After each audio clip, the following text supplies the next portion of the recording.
Salutations mes amis, depuis le siège mondial de l'Église adventiste du 7e jour à Silver Spring dans le Maryland.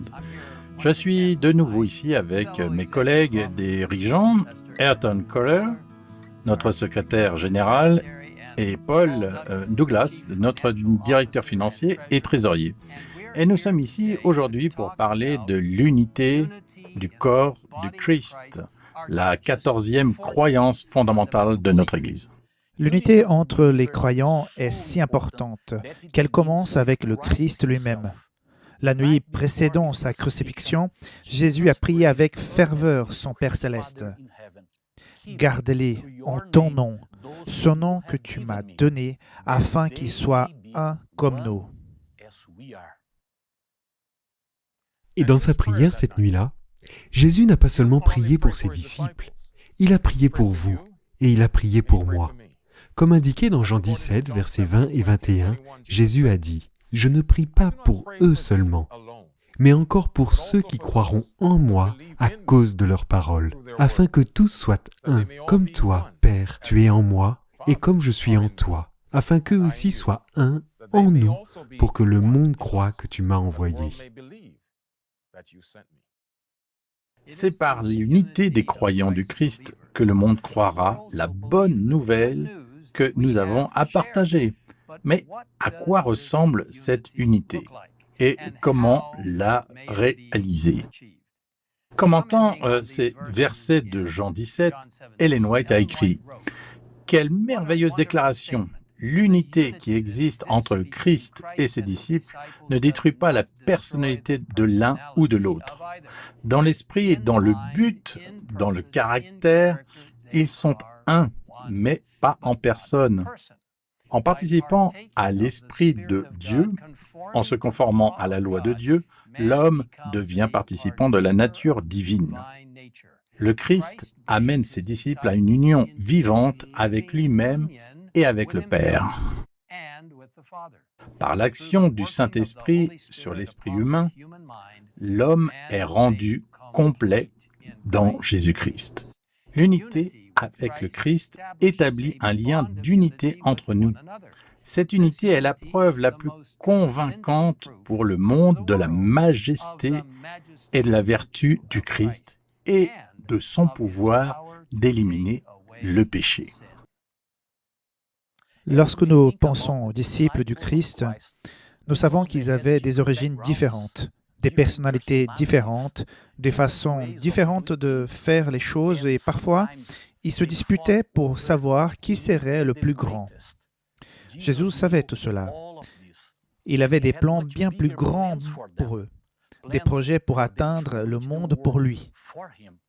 Mais il savait qu'il ne pourrait jamais accomplir cette mission s'ils n'étaient pas totalement unis. C'est pourquoi il a prié pour l'unité entre eux. Dans Actes chapitre 2, verset 1, nous voyons une belle réponse à la prière du Christ quelques semaines plus tard. Quand le jour de la Pentecôte arrivera, ils étaient tous ensemble au même endroit. Ils étaient tous ensemble signifie quelque chose de plus que d'être physiquement ensemble au même endroit. Cela signifie qu'ils étaient ensemble dans le cœur, dans l'esprit et l'âme. Comment se fait-il que ces mêmes disciples qui, peu de temps auparavant, s'étaient disputés pour savoir qui serait le plus grand, étaient maintenant si unis dans le message, la mission et le cœur? Dans le livre Conquérant Pacifique, Ellen White nous dit « Tandis que les disciples attendaient l'accomplissement de la promesse, ils humiliaient leur cœur dans une véritable repentance et confessaient leur incrédulité. » Elle poursuit. Les disciples priaient avec une intense ferveur afin de pouvoir affronter les pécheurs, parole qui les emmènerait à la repentance. Faisant table rase de toute divergence, de tout désir de suprématie, ils s'unissent étroitement dans la communion chrétienne. Pendant ces jours de préparation, les disciples sondèrent leur cœur. Elle écrit « Ils sondaient leurs besoins spirituels et suppliaient le Seigneur de les accorder l'onction sainte qui les rendrait propres à sauver les âmes. Ils étaient accablés par le fardeau du salut de leurs semblables. Ils savaient que l'Évangile devait être porté au monde et ils désiraient recevoir la puissance promise par le Christ. En réponse à la question de savoir comment cette transformation pouvait avoir lieu, nous lisons. À l'école du Christ, les disciples avaient été amenés à sentir la nécessité de recevoir le Saint-Esprit. C'est par cette puissance que s'acheva leur formation et qu'ils entreprirent l'œuvre de leur vie. Ils n'étaient plus des hommes ignorants et sans culture. Ils ne formaient plus qu'un groupe d'unités indépendantes ou d'éléments discordants et inconciliables. Ils ne plaçaient plus leur espoir dans les grandeurs terrestres, ils n'étaient qu'un cœur et qu'une âme. Le Christ occupait toutes leurs pensées et l'avancement de son règne était leur seule ambition. Par l'esprit et le caractère, ils étaient devenus comme leur maître, et chacun reconnaissant qu'ils avaient été avec Jésus. C'est le genre d'unité dont nous avons besoin dans l'Église aujourd'hui. Bien que nous soyons nombreux, plus de 22 millions de membres, issus de centaines de nationalités et de groupes culturels différents, parlant des myriades de langues, Dieu nous appelle à nous rassembler, unis en lui, avec un message et une seule mission, sauver le plus de personnes possible par sa puissance. Notre 4e croyance fondamentale l'explique ainsi. L'Église est un corps composé de nombreux membres, issus de toute nation, de toute tribu, de toute langue et de tout peuple. En Christ, nous sommes une nouvelle création. Les distinctions de race, de culture, d'instruction, de nationalité, les différences de niveau social ou de sexe ne doivent pas être une cause de division parmi nous.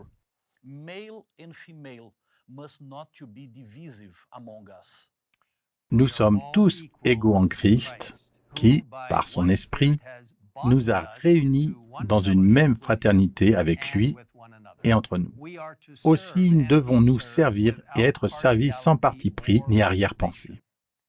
Grâce à la révélation de Jésus-Christ dans les Écritures, nous partageons la même foi et la même espérance en vue de rendre un témoignage unanime devant tous les hommes. Cette unité trouve sa force dans l'unité du Dieu trinitaire qui nous a adoptés comme ses enfants.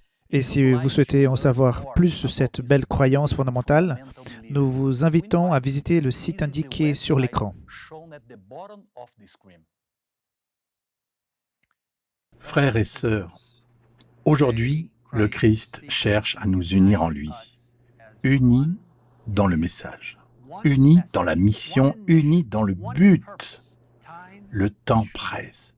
Si nous suivons les pas de ses premiers disciples, en mettant de côté nos propres désirs et ambitions et en laissant tout entre les mains du Christ, en priant avec ferveur pour l'effusion de son Saint-Esprit et pour l'appui final du Saint-Esprit, il viendra nous unir de manière puissante, nous donnant sagesse, force et courage de proclamer l'Évangile éternel au monde entier.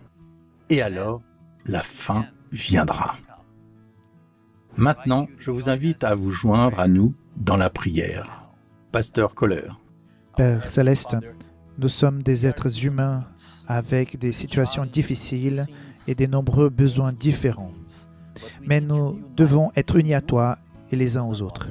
Et Père, nous te remercions pour le privilège que tu nous as donné en nous invitant à te rejoindre dans la mission pour sauver ce monde. Merci pour le privilège que tu nous as accordé et accorde-nous ton esprit afin que nous puissions être unis comme un seul homme. Et Seigneur, que ton esprit fasse vraiment en sorte que chacun de nous, individuellement, ressemble de plus en plus à Jésus, afin que ta mission puisse être accomplie de manière puissante parce que les gens verront Jésus en nous. Merci de nous écouter et merci de nous unir dans ton amour, ton caractère et ta mission. Nous prions tout cela au nom puissant de celui qui a prié en Jean 17 pour que nous soyons unis notre Seigneur et Sauveur Jésus-Christ. Amen.